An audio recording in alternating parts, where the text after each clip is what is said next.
The next morning, the assassins have arrived at the airport. They pick up their luggage, and then they head outside. The man with the long hair, or simply, Assassin 1, makes a phone call and lets the person know that they have arrived, and he asks the person if he can dig up some information on that rascal for them. The man with the buzz cut, or simply, Assassin 2, calls out to the boss and asks him if he doesn't think Seoul is nice, and he tells him to look at all the beautiful women here. The man with the split bangs, or simply, the boss, tells him to not get distracted, and that they have to get the job done fast and get out, and he says that this is their time to earn some quick cash. He reiterates to him that they just have to take that rascal out quickly and fly back. Assassin 2 replies, "Yes sir." Assassin 1 gets off the phone, and he calls out to the boss and informs him that Do-hyuk Park is pretty famous, so they should be able to locate him in a day. The boss says that is good, and he suggests that they rest around here for a bit, and then go get him. Assassin 1 says he knows that this guy is famous, but even so, this job pays super well, for an F rank awakened. Their boss tells them that they just have to do their job, and get it over with soon. Meanwhile, Do-hyuk and Seolmi are inside a dungeon. Several goblins charge towards them, and Seolmi begins attacking them one by one.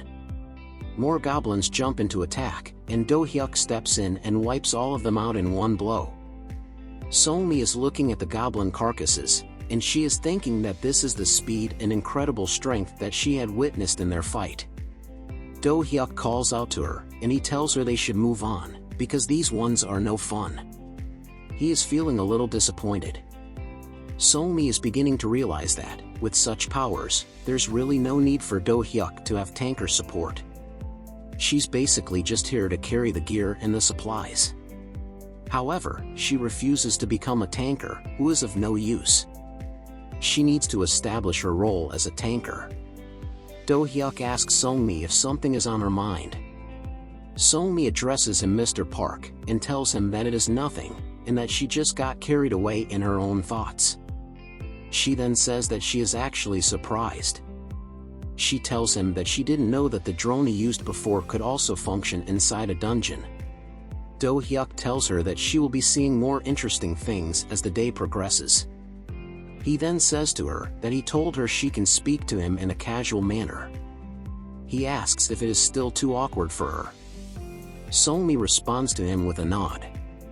Do-hyuk sees that she is feeling a little shy.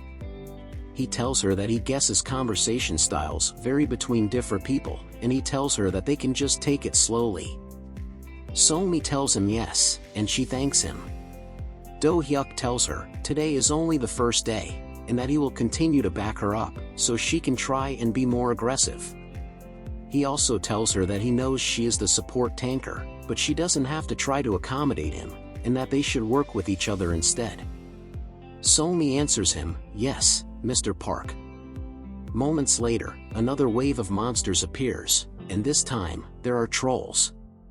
Seolmi is feeling a little nervous, and Do-hyuk is feeling excited, and he exclaims, "Finally, the highlight of this dungeon." The troll is a monster with a massive build, but it is slow. In addition, it has high regeneration powers. The attack strategy is simple, however, there are exceptions. Do-hyuk asks Seolmi if she can distract the troll and the goblins in the front. Seolmi tells him yes, but she doesn't think she will be able to keep them at bay for a long time. Do-hyuk says okay, and he tells her that while she is at it, he is going to take care of the goblin shaman. Do-hyuk knows he needs to take this monster out first, because when trolls are with a goblin shaman, they receive all kinds of buffs that turn them into fierce warriors. The goblin shaman has already begun casting buffs on the monsters, and he orders them to attack. As the trolls and goblins charge towards them, Do-hyuk summons Akron. Akron jumps straight out of the portal and immediately attacks one of the trolls and sends it straight into the ground. Seolmi is seeing Akron for the first time, and she is wondering what on earth is that robot. Do-hyuk tells Seolmi not to worry, and that it's Akron, a golem he created. He tells her to divert the monster's attention with Akron's support. Do-hyuk then activates invisibility. Solmi watches him disappear and she becomes amazed. In addition to the drone and the golem, he can even use the invisibility spell, a skill that only at least a B-ranking awakened can learn. She thinks Do-hyuk is just full of surprises. She sees that she still has a long way to go before she can be of any help to him. For now, she will focus on carrying out the current task to the fullest of her ability. Meanwhile, a man has been attacked outside the dungeon. This man is a KMAA agent who has been assigned to guard the dungeon entrance. He asks the assailants who they are and why they are doing this. They are the assassins who came to the country to eliminate Do-hyuk. Assassin 1 asks him if they need to have a reason to get rid of the weeds that are in their way. He tells him that he was just unlucky, and then he finishes him off. Assassin 1 says that they're done here, and he asks the boss if he has found anything. The boss tells him yes, and that they found traces of Do-hyuk Park nearby. He didn't think it would be this easy. Assassin 1 looks down at the KMAA agent's body, and he asks the boss if these guys do not get in trouble for being so sloppy with guarding the dimension gates. He remarks that it was way too easy. The boss tells him that this is a small country, and the KMAA doesn't have many human resources. For a D-rank gate, they just put anybody on guard duty. Assassin 1 tells the boss that he is wowed because he knows so much, and he says that it makes him look really smart. The boss tells him to shut up, and he tells him that the porters will be here soon. Their top priority is to finish off that rascal Do-hyuk Park, and they leave right after the job is done. His subordinates answer him yes, and they all begin walking into the dungeon portal. Solmi and Akron work together, as they continue to hold their ground against the monsters in the front. Solmi begins to question Do-hyuk if he is really going to get through all these monsters, and reach the goblin shaman on the other side. As the goblin shaman continues to cast buffs on the monster army, Do-hyuk has already snuck past them. The goblin shaman quickly notices that Do-hyuk is behind him, and he immediately begins casting a spell. However, Do-hyuk has already begun activating his spell. He aims at his target and unleashes Acid Arrow. The goblin shaman becomes alert, but does not have a chance to react. The goblin shaman is killed instantly. Do-hyuk is pleased with the result of his new skill, and he grins with satisfaction. Meanwhile, a troll lunges towards Solmi, and she blocks its attack with her shield. She quickly maneuvers around the troll to counterattack, and she cuts off one of its arms. However, she is taken aback when she sees that the arm has already begun to regenerate.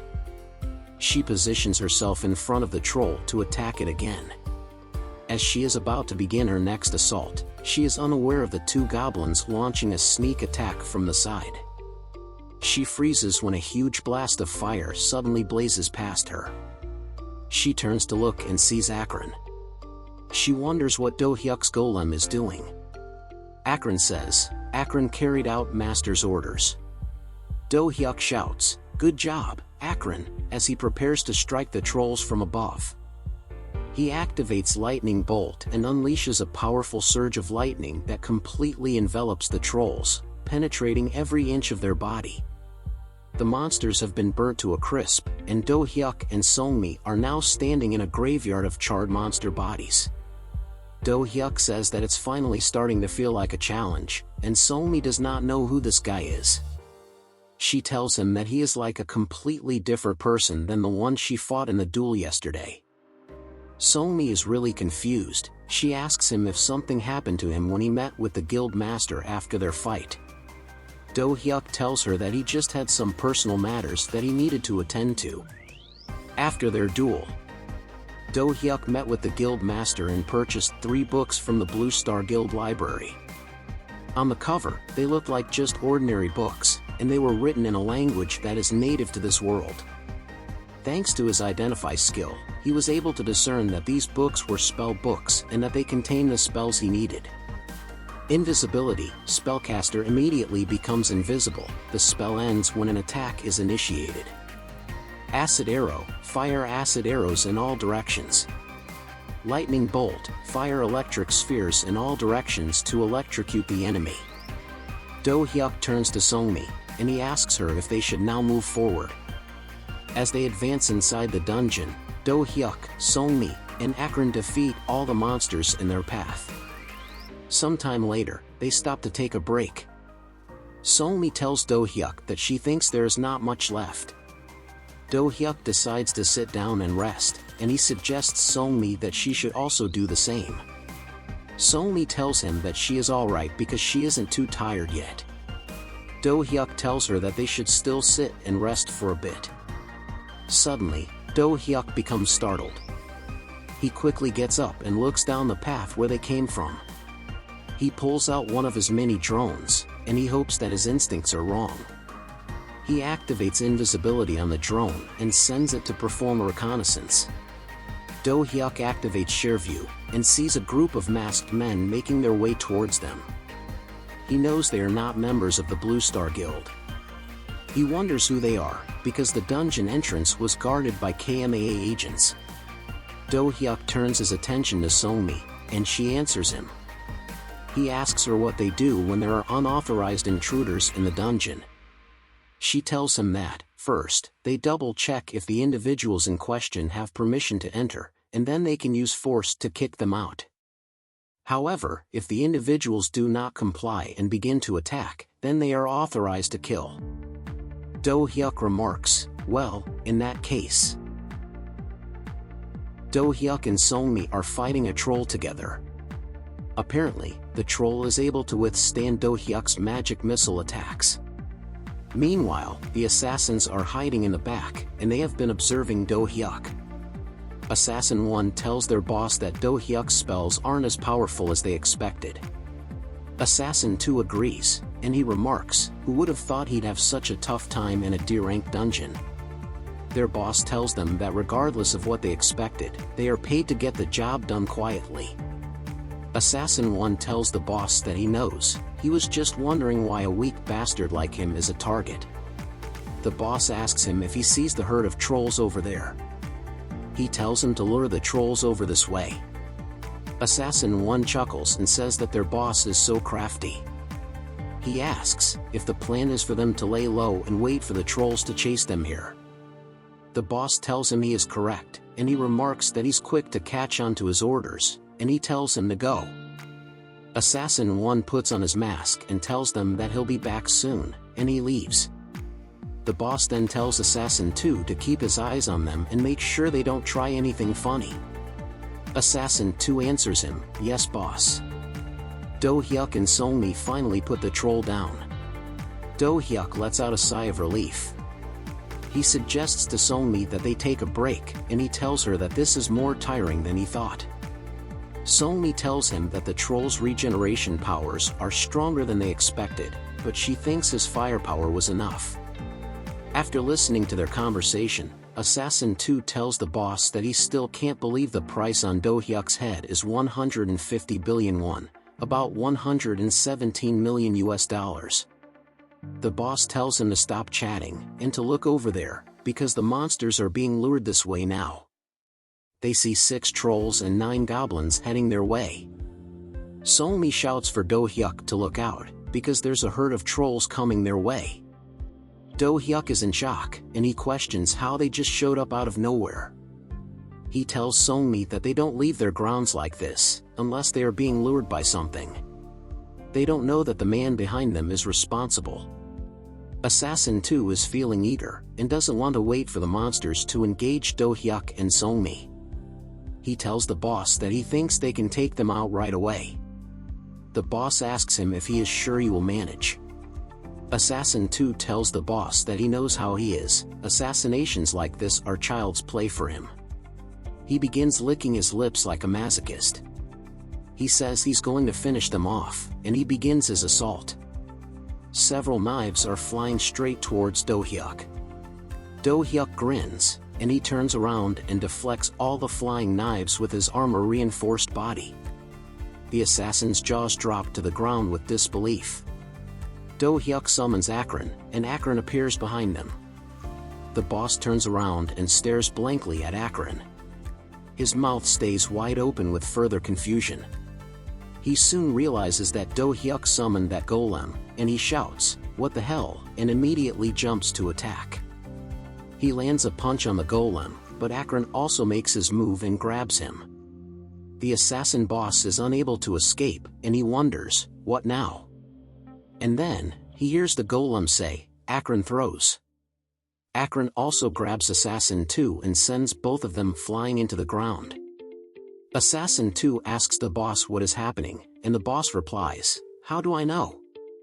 As Do Hyuk approaches them, he asks them how it feels to be attacked from behind. Assassin 2 shouts, "You bastard," and jumps to attack. Just as he approaches him, Do Hyuk blasts him away with burning hands. The assassin boss watches his subordinate completely engulfed in flames. He sees that the power that Do Hyuk just unleashed is on a whole other level from what they saw him using against the trolls. He wonders if Do Hyuk was holding back earlier on purpose. As he continues to question more about the situation, he is beginning to realize that they were duped from the start. He realizes that Do Hyuk was already aware of them, and he was already prepared with a plan to stop them. The assassin boss is now shaken, and he doesn't notice that a troll is standing behind him. Do Hyuk asks him if he is just going to stay put there. However, it is too late. The troll grabs the assassin boss, and he is thinking, "Wait, no!" The troll is drooling with excitement, while the assassin boss is screaming for help. Moments later, Assassin 1 comes out of hiding and jumps in to strike Do Hyuk from behind. However, his attempt has failed because he had only attacked an illusion. After he lands on the ground, he quickly positions himself for the next move. When he looks up, he sees Do Hyuk has already prepared a spell for him, and then Do Hyuk open fires. Assassin 1 has survived the magic missile attack. He cannot believe Do Hyuk was able to see through his incognito skills. He wonders how he knew about him. He sees one of Do Hyuk's mini drones, and wonders what it is, and then realizes that that drone is how Do Hyuk was able to locate them. Do Hyuk tells him they had too much faith in their skills. Trolls have gathered behind Assassin 1. Assassin 1 looks at Do Hyuk with one last thought. "We were ultimately in the palm of his hands all along." And Do Hyuk says, "Goodbye."